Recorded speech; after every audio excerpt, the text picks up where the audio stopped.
Hello there, you must be Jane. Please come in. My name is Mrs. Dunstan. Hello, Mrs. Dunstan. Pleased to meet you. All right now, let's see. Now, you're interested in attending university in Canada, is that right? Yes, and I have a lot of questions to ask you. Okay, but before I begin to answer your questions, I need to ask you a few questions first. Now, your major is... Engineering. Mechanical engineering. Right, and where did you graduate?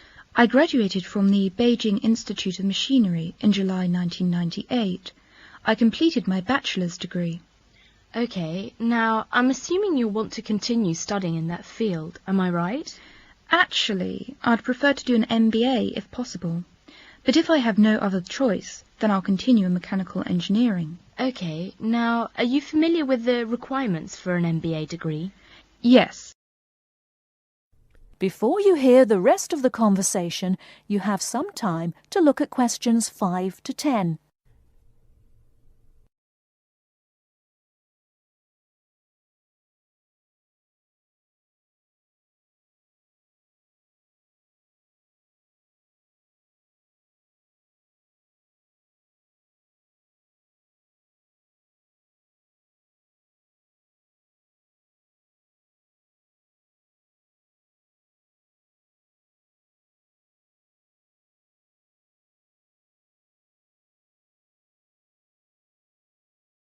Now listen and answer questions 5 to 10. I think I need to do well on the GMAT, and I'll definitely need the TOEFL or IELTS, right? That's right. You'll need at least 600 on the TOEFL or 6.5 on IELTS. In addition, you need to have completed a bachelor's degree too. Did you take the GMAT yet? No, but I plan to take it in August. The requirements for a master's degree in engineering are a little different. You'll need to take the GRE and of course the TOEFL or IELTS. I see. And when do I start to apply? The best time to start the application process is in November or December of the year prior to your intended year of study. Application forms are usually available in September or October. Which schools in Canada offer the MBA degree? Of the approximately 50 universities in Canada, 20 offer an MBA. Here's a small booklet summarising Canadian university programmes. You'll find all the information on page 22. Great, thanks. And how about tuition and scholarships? Tuition for MBA programmes has been steadily increasing. Some universities now charge the full tuition, meaning that there is no government subsidy. Those universities cost about $10,000 per year, and it's a 2-year programme. Other universities are still government subsidised, so the tuition is only about $4,500 per year. In terms of scholarships, usually the top 5 students entering the MBA programme are given a generous scholarship. All other students have to pay the full fees. International students have to pay the full tuition, that's $10,000 per year. Oh, is it very difficult to get into an MBA programme? Yes, in fact, the competition is very strong. MBA graduates have a pretty easy time finding a job, so many students are eager to do the programme thinking it will guarantee them success in their careers. Well, it sure does sound like an excellent way to start a promising future. What is the school year like? Classes begin in September each year and finish before Christmas. They resume after New Year and finish at the end of April. And after April? Why, that's your summer holiday. Sounds great. I want to thank you, Mrs. Dunstan, for all your help. I really do appreciate it. You're very welcome. And if you have any other questions, please feel free to contact me. You know my number, right? I sure do. Thanks very much. Goodbye. That is the end of part 1. You now have half a minute to check your answers.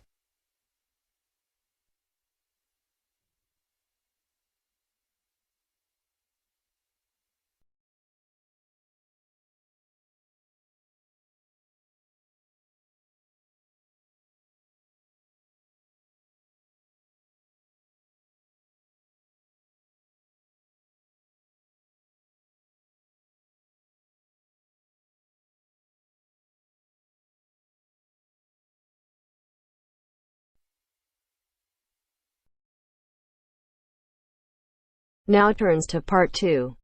Part 2. First, look at questions 11 to 14.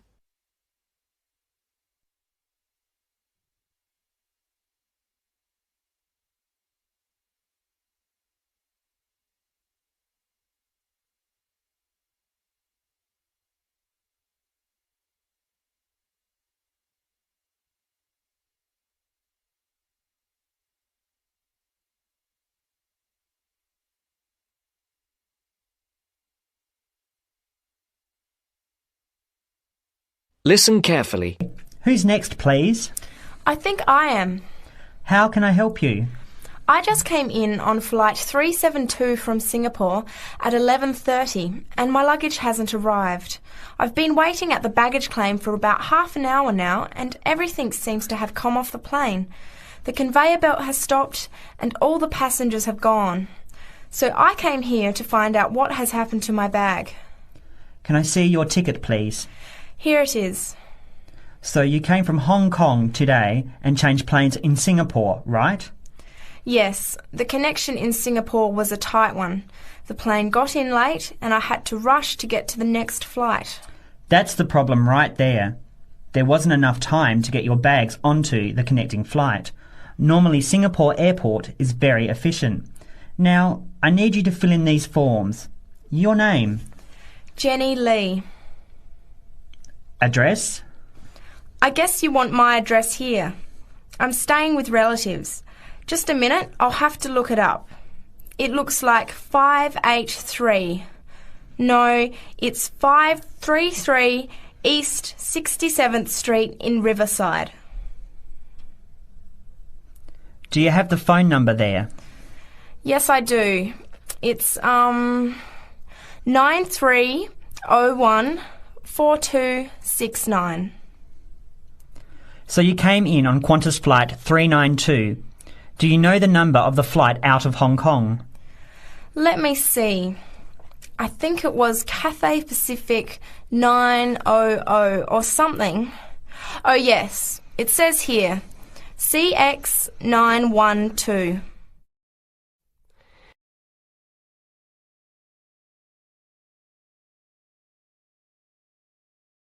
Before the broadcast continues, look at questions 15 to 20.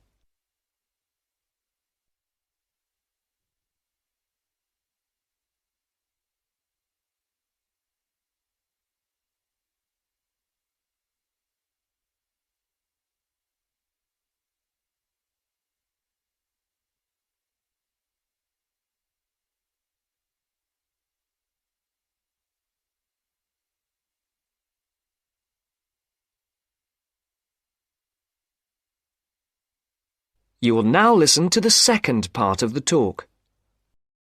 Right. Now, I need a description of the luggage. How many pieces did you check in? Just one. Can you describe it for me? Here is a picture to help you. Okay. It's a big bag, like this one. Rectangular. Not hard shell, but soft covered, and it has a zipper around the front. Is it black? No, sort of a grey colour. Any identification? Just a tag with my name on it. Any other features? Well, it has wheels and a retractable handle on the end, so you can pull it, as well as the handle in the middle. Okay, that's fine. Now, if your bag missed the connection, I'm sure it'll be put on the next flight. I'll email Singapore as soon as I finish here. The next flight comes in at 17:50. That's 10 to 6 this evening. You can pick it up then. 10 to 6? That's too long to wait. Can I get my uncle to pick up the bag on his way home from work? Sorry, you have to be here yourself to clear customs. Of course, I almost forgot.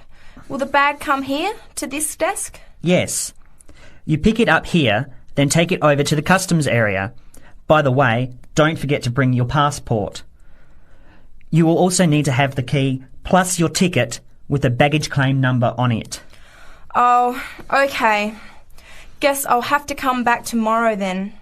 It's lucky I packed everything I need for now in my carry-on bag. Yes, that's always a good idea. Be prepared. That is the end of part 2.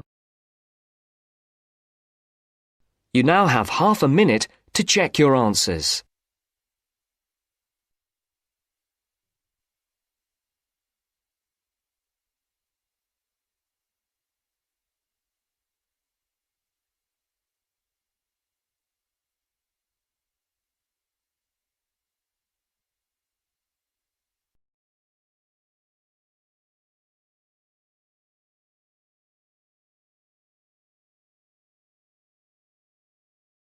अगर listening के साथ साथ आप speaking की भी practice करना चाहते हैं तो हमारी अपनी एप्लीकेशन है बेबी कोड आइल्स, प्लीज डाउनलोड करो। ऐप स्टोर और प्ले स्टोर दोनों पे अवेलेबल है और लिंक डिस्क्रिप्शन में भी हमने डाल दिया है। यहाँ पे आप एआई टीचर को जितने चाहें उतनी बार स्पीकिंग टेस्ट दे सकते हो, जब चाहें तब, कोई रिस्ट्रिक्शन नहीं है। और अगर आप चाहते हो कि टीचर आपको आपके बैंड स्कोर बताए, आपकी मिस्टेक बताए और कैसे आप 5 बैंड से 7 बैंड इंप्रूव कर सकते हो, तो प्लीज यूज करो मेरा promo code IELTS50। Do not forget, my promo code is IELTS50.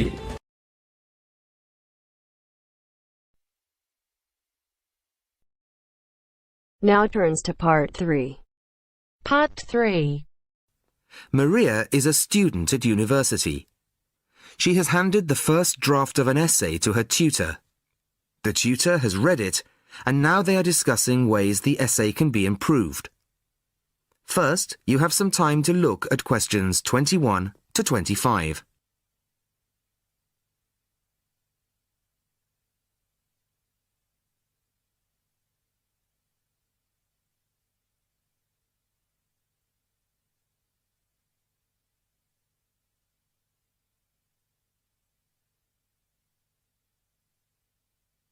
Listen carefully to the first part of the conversation and answer questions 21 to 25.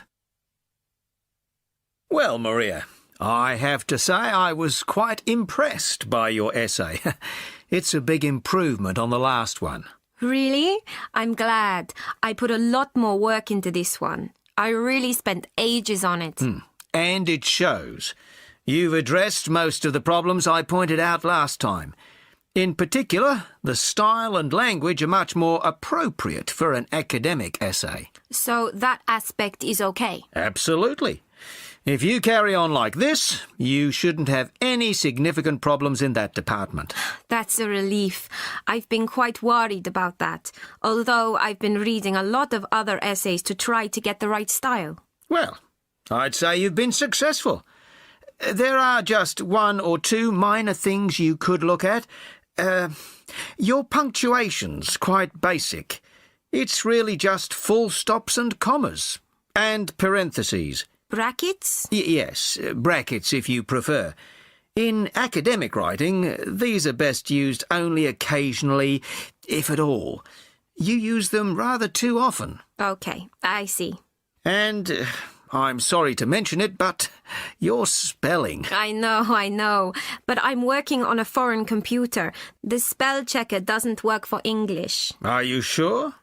Have you tried changing the setting to English? No, I haven't. Well, I should see if that's possible. I haven't marked you down this time, but, well, some of my colleagues are a bit old-fashioned about spelling. I'd try to get that sorted out if I were you. Okay, I understand. I'll try to change the setting. Before you hear the rest of the conversation, you have some time to look at questions 26 to 30.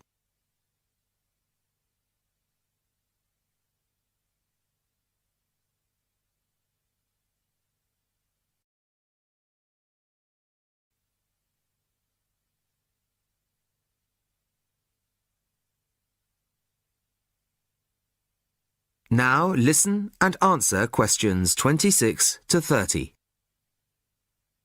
The only major problem I have with the content of your essay is the introduction. The introduction should, well, introduce the theme of the essay. You've put some of the most important points there. For example, this bit. The statistics about the growth of railways in the 1850s. That really should go in the main body of the essay. And so should this paragraph about changes in patterns of employment. In general, I'd say your introductory section should be no more than half as long as it is at the moment. Okay. And I should move those points forward? Precisely. And going back to the railways, they're one of the most significant factors for change in this period. But apart from those statistics in the introduction, you only briefly mentioned them. I'd like to see a lot more on that, and the influence the expansion of the railways had on patterns of social and economic behaviour. You mean how with the railways people could travel to find work and could meet people from other areas? Exactly. Then in the midsection, well, it's not a big thing, but this quotation from the Times. You think it's too long? Well, you said it. I couldn't think of a way to shorten it. Do you think it's really necessary? You mean I could just get rid of it? Yes. You've already made the point and backed it up with other evidence. The quotation's redundant, really. Okay, well, that'll be easy. There were various other minor points, which I've noted in the margins. You can look at those later. But moving forward to the end here, I wasn't quite sure what this meant. The final paragraph? Yes. Are you saying that, on the whole, the changes of the mid-19th century tended to improve the lives of ordinary people or not? It's not very clear. It's not? No, it isn't. I'd add a few lines clarifying your position. Okay. When do you want the final draft? No, the end of term will be fine. But there was just one other thing, the bibliography. Did you really read all these books? No. Just the books you actually consulted will be fine. You don't need to include everything ever published on the subject. Right, okay. Thanks. Bye. Goodbye. That is the end of part 3. You now have half a minute to check your answers.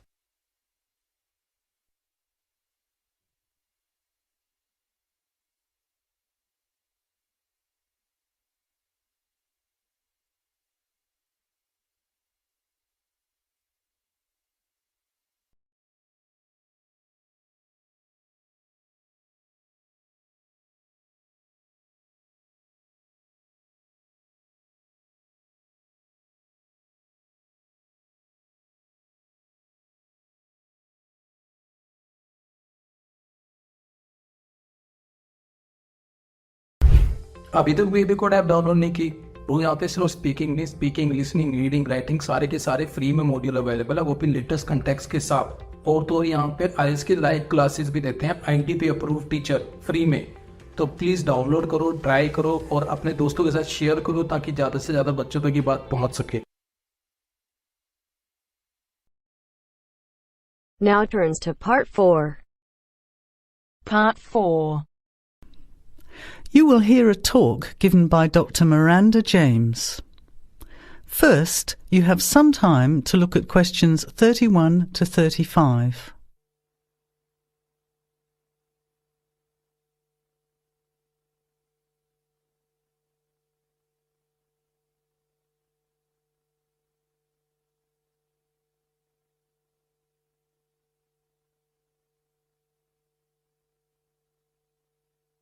Now, listen carefully to the talk and answer questions 31 to 35.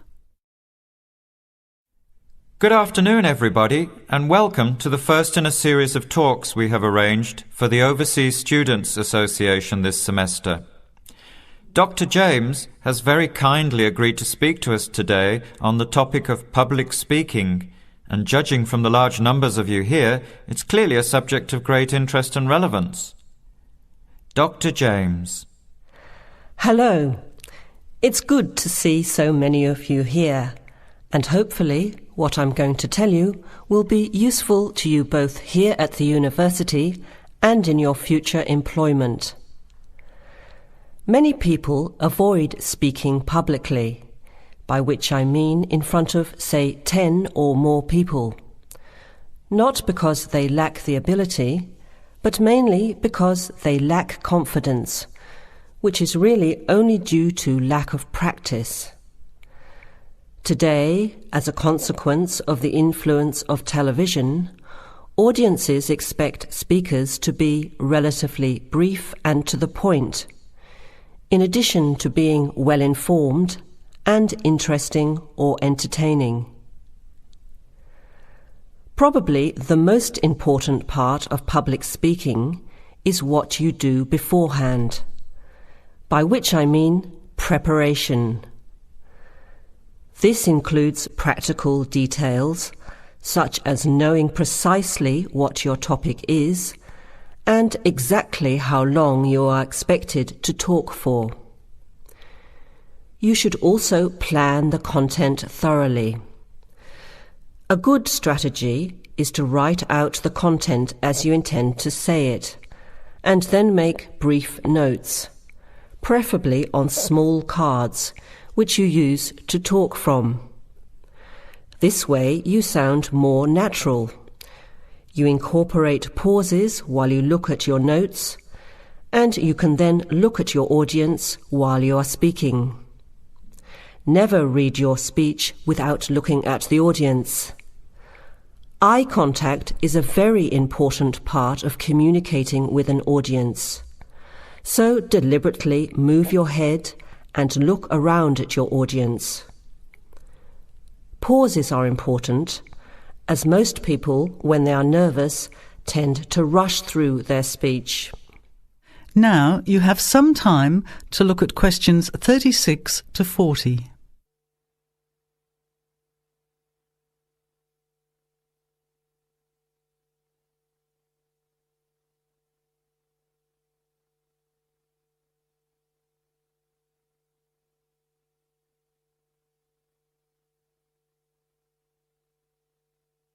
Now listen and answer questions 36 to 40. Practice speaking slowly. This gives you more time to pronounce your words correctly. It's always easier for your audience to listen to someone whose speaking is clear and calmly paced, so that they can understand the ideas being explained. And the bigger the group, the more slowly you should speak. Remember to project your voice, speaking clearly to the person furthest away from you. It's a good idea to rehearse and record yourself. Pay attention to your intonation when you listen to yourself. It's even harder if you're speaking in a second language, I would imagine. But there's nothing worse than listening to a flat, monotonous voice. So try to vary your tone and rhythm. This will add meaning to your words. Lastly, pay attention to both your posture and your gestures. A confident person stands or sits in a small group with their head up, chin out, and shoulders back. Try to avoid scratching or fiddling with your hair or beard, or pens, jewellery, and so on. These movements can distract and irritate your audience. Yet you may be unaware of them yourself. Another reason for rehearsing, preferably with feedback from a friend, or better still, on video. I hope these few tips will make your experience of speaking in public a little easier. Remember, practice makes perfect. That is the end of part 4. You now have half a minute to check your answers. अभी तक baby code download नहीं की? यहाँ पे लाखों बच्चे free में आइल्स clear कर रहे हैं with the help of baby code IELTS. तो link in the description. Try करो. Do not forget my promo code IELTS 50. Okay.